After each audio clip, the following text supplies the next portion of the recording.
Bonjour. Alors toujours comme promis, aujourd'hui nous allons étudier une des maladies parasitaires ou une des infections parasitaires. Et aujourd'hui nous allons étudier la téniasis ou ténias. Si vous n'avez pas de questions, on passe au cours ou à la leçon. Merci. Alors comme promis, aujourd'hui nous allons étudier une des maladies parasitaires les plus répandues, surtout ici en Algérie, et qui s'appelle la téniase ou téniasis, comme vous voulez. Si vous voulez écrire téniasis, écrivez-la, téniase aussi. Alors j'ai donné le nom plan, définition agent pathogène, clinique, diagnostic, immunité, prévention et conduite à tenir. Commençons par le premier.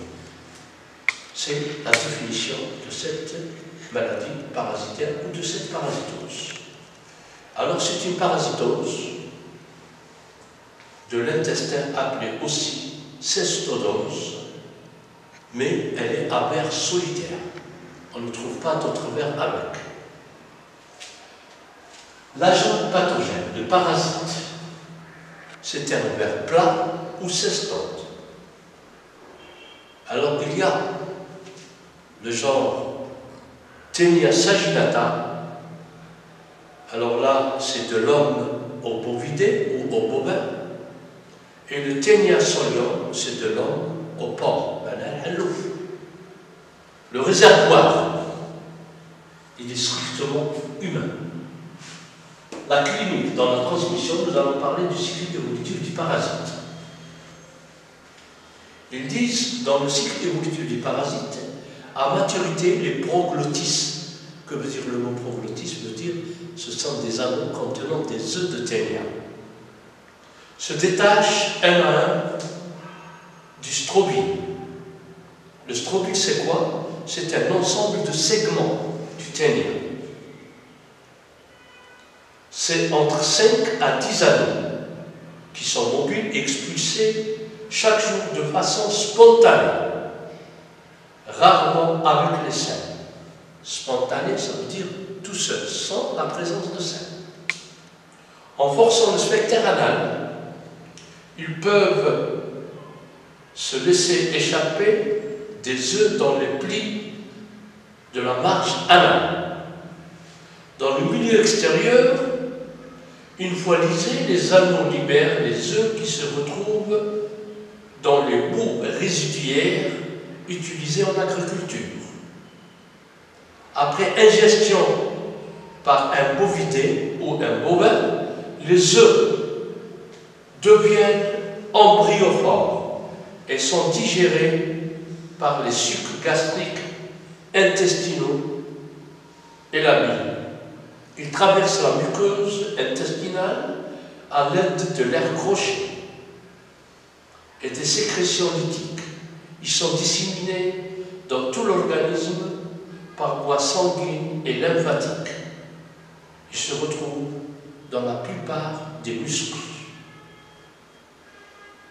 Mode de contamination. Le Taenia saginata. L'homme étant l'hôte définitif, se contamine par ingestion de viande de bœuf contaminée. Comment? Soit elle est mal cuite ou crue, contenant des larves vivantes. Dans l'intestin grêle, c'est-à-dire au niveau de notre jéjunum, le scolex, c'est quoi le scolex? C'est la tête du ténia. Il s'évagine et donne naissance à un adulte en 3 mois. Pour le Taenia solium, l'homme se contamine par ingestion de viande de porc. Soit elle est mal cuite, soit elle est crue. Ce que nous appelons généralement la charcuterie. C'est une fumaison de viande du porc. Les symptômes. La découverte, elle est fortuite d'anneaux dans les sous-vêtements dans le cas de Taenia saginata. nous allons constater qu'il y a une boulimie ou anorexie, présence de nausées, de vomissements, de troubles de transit. Des fois vous avez des diarrhées et des fois vous avez des constipations.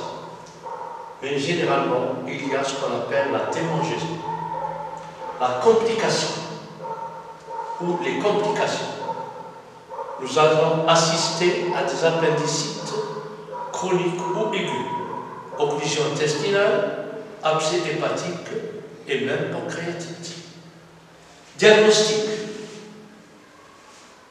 Le diagnostic, à part les critères cliniques, ça veut dire la présence d'anneaux dans la literie, les critères de laboratoire, présence d'œufs dans les selles, exemple des anneaux, au niveau des anneaux, et le type de ténia, soit ténia solium ou ténia sagittal. L'immunité.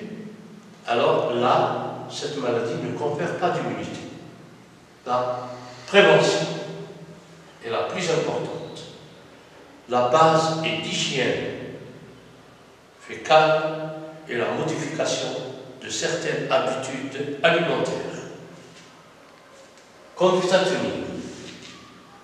Vous devez être capable d'administrer des médicaments, généralement appelés vermifuges ou ténifuges.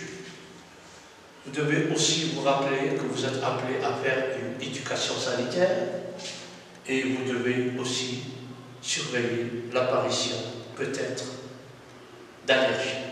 Merci, messieurs, mesdemoiselles.